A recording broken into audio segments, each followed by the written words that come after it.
17 फरवरी 2026 रात के 11 बज रहे थे। जेनेवा सिटी में ईरान और अमेरिका के बीच न्यूक्लियर बातचीत चल रही थी और उसी रात स्ट्रेट ऑफ हॉर्मुज में ईरान ने मिसाइलें दागी। दुनिया का 20% तेल सप्लाई लाइन कुछ घंटों के लिए रुक गई। आपको बता दूं, स्ट्रेट ऑफ हॉर्मुज वही है जहां से 20% दुनिया का तेल होकर गुजरता है। फिर एक जर्नलिस्ट ने अमेरिका के प्रेसिडेंट डोनाल्ड ट्रंप से एक सवाल पूछा, क्या ईरान आपकी जान लेना चाहता है? लेकिन ट्रंप ने जो जवाब दिया उसने पूरी दुनिया को हिला दिया। अगर ईरान ने मुझे मारा तो हम पूरे ईरान को नक्शे से मिटा देंगे। और दूसरी तरफ ईरान के सुप्रीम लीडर खamenei ने कहा कि वॉरशिप अमेरिका का एक खतरनाक वेपन है, लेकिन उससे भी ज्यादा खतरनाक वो वेपन है जो उस अमेरिका के वॉरशिप को समुद्र की गहराई में डुबा सकता है।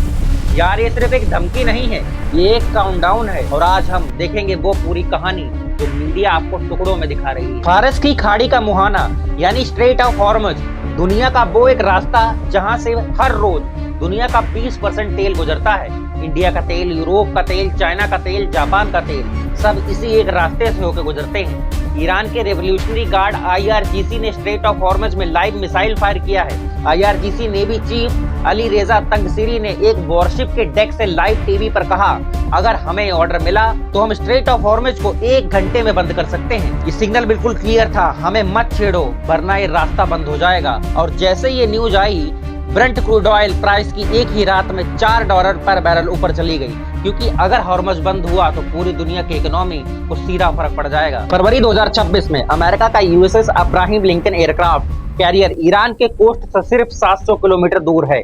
दूसरा कैरियर USS कार्ल विंसन भी रास्ते में है और जो कि मिड मार्च तक पहुंच जाएगा। और इसी के बाद ट्रंप का वो बयान आया। अब आप सोच रहे होंगे ये सब अचानक कैसे हो गया? तो यार, एक पूरी कहानी 8 महीने पुरानी है। जून 2025 में अमेरिका और इजराइल ने ईरान के 3 सबसे बड़े न्यूक्लियर साइट्स पर बॉम्बिंग की। कोड नेम था ऑपरेशन हैमर मिडनाइट। अमेरिका का B-2 स्टेल्थ बॉम्बर ने फोर्डो, नटंज और इस्फान फैसिलिटीज पर 14 बंकर बस्टर बम गिराए। ट्रंप ने डिक्लेयर किया, Iran nuclear program has been obliterated. Iran ने कहा, साइट्स डैमेज हैं लेकिन हम जिंदा हैं और रिबिल्ड करेंगे। सितंबर 2025 में फ्रांस और जर्मनी ने UN में स्नैपबैक सैंक्शन ट्रिगर किए। ईरान के न्यूक्लियर और मिसाइल प्रोग्राम के खिलाफ UN सेक्रेटरी काउंसिल ने नए सैंक्शन लगा दिए ईरान के ऊपर। और फिर दिसंबर 2025 से जनवरी 2026 ईरान में सबसे बड़ा प्रोटेस्ट फूट पड़ा इकोनॉमिक कोलैप्स की वजह से। 31 स्टेट में प्रोटेस्ट हुआ। ईरान सरकार ने वायलेंट क्रैकडाउन किया। एस्टिमेशन है कि 5000 से 20,000 लोग मारे गए हैं। इंटरनेट बंद कर दिया गया था। और अब फरवरी 2026 में जेनेवा में दोनों के बीच बात चल रही है। अमेरिका की डिमांड ये है कि न्यूक्लियर प्रोग्राम पूरी तरीके से बंद करो और मिसाइल प्रोग्राम को भी बंद करो। ईरान के फॉरेन मिनिस्टर अब्बास अग्रची ने साफ कहा है, हमारे मिसाइल्स कभी भी निगोशिएशन का सब्जेक्ट नहीं रहेंगे। ईरान ने एक रिटर्न प्रपोजल देने की बात जरूर की है, लेकिन मिसाइल प्रोग्राम बंद करने से उसने पूरी तरीके से मना कर दिया है। मतलब दोनों अपनी रेड लाइंस पर आकर खड़े हो गए हैं। दोनों झुकने को बिल्कुल तैयार नहीं है। और ये अब सिर्फ अमेरिका और ईरान के बीच की लड़ाई नहीं रह गई, पूरी दुनिया अब किसी न किसी की तरफ खड़ी है। आओ देखते हैं कौन सा देश किसकी तरफ खड़ा है। रशिया ने UN सेक्शन को रिकॉग्नाइज करने से मना कर दिया है। रशियन फॉरेन मिनिस्टर ने कहा है, अमेरिका की मिलिट्री थ्रेट्स अगेंस्ट ईरान बिल्कुल अनएक्सेप्टेबल हैं। रशिया ने ईरान को अपने सबसे एडवांस Su-35 फाइटर जेट्स देने की डील की है और इसके बदले ईरान ने रशिया को यूक्रेन वॉर के लिए शाहेद ड्रोन देने की बात की है। चाइना ईरान का सबसे बड़ा ऑयल कस्टमर है। ईरान का 90% तेल चाइना खरीदता है। चाइना ने कहा है, country should stop pushing for sanction against Iran. लेकिन अप्रैल 2026 में साइड ट्रंप से बीजिंग में मिलने वाले हैं। मतलब चाइना अपना भी गेम खेल रहा है।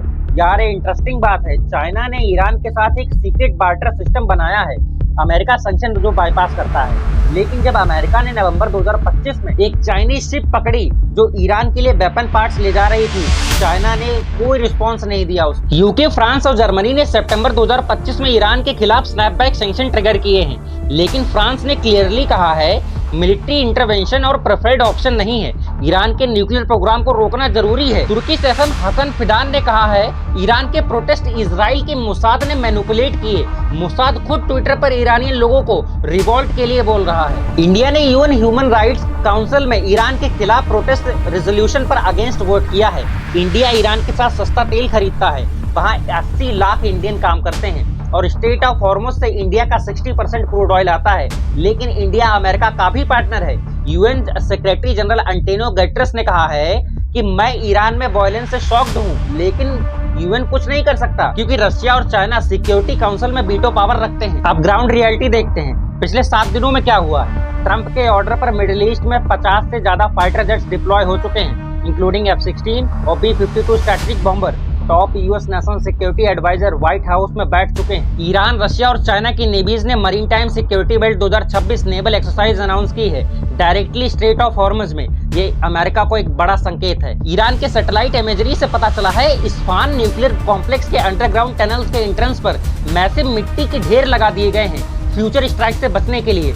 ईरान न्यूक्लियर प्रोग्राम रिबिल्ड कर रहा है सीक्रेटली। ट्रंप ने पब्लिकली हिंट दिया है, मैं जानता हूं खमेनेई कहां है, he is an easy target. मतलब अमेरिका असैसिनेशन स्ट्राइक तक सोच रहा है, जैसा उसने वेनेजुएला में किया था।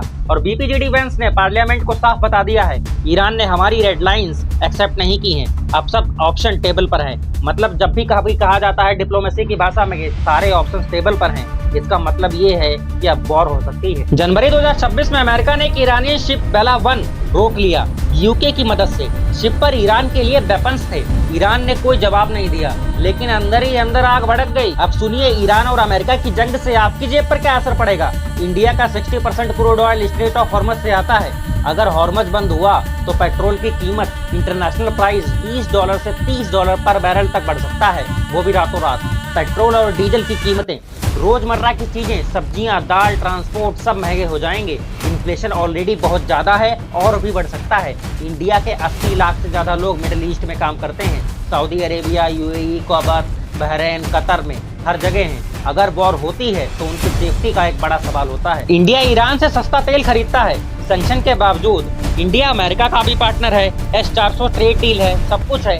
इंडिया को दोनों साइड में चूज करना पड़ेगा और ये सबसे बड़ी मुश्किल की बात है। ये वॉर सिर्फ ईरान और अमेरिका की नहीं है, ये हम सब की बन सकती है। तो अब सवाल ये नहीं है कि कौन ज्यादा पावरफुल है, सवाल ये भी नहीं है कि ईरान न्यूक्लियर बम बना सकता है या नहीं। सवाल ये है, क्या दोनों देशों में कोई एक ऐसा समझदार इंसान है जो इस पागलपन को रोक सके। क्योंकि इतिहास गवाह है, जब भी दो न्यूक्लियर पावर की ईगो टकराती है तो कीमत हमेशा आम आदमी को चुकानी पड़ती है। ईरान के अंदर 80 लाख से ज्यादा लोग सड़कों पर आए थे अपनी ही सरकार के खिलाफ। वो लोग भी वॉर नहीं चाहते हैं। अमेरिका के अंदर भी काफी लोग टायर्ड हैं अनपेंडिंग वॉर से। तो वॉर किसके लिए है और कब तक होगी? कमेंट करो नीचे, क्या तुम्हें लगता है डील होगी या फिर वॉर होगी। अगर आपको वीडियो इंटरेस्टिंग लगी तो इस वीडियो को शेयर करो और चैनल को सब्सक्राइब कर लो। अगर आप इसे इंस्टा पे देख रहे हो या फेसबुक पे देख रहे हो तो हमारे पेज को फॉलो कर लो, क्योंकि हम ऐसी वीडियोस आप तक लाते रहेंगे डेली।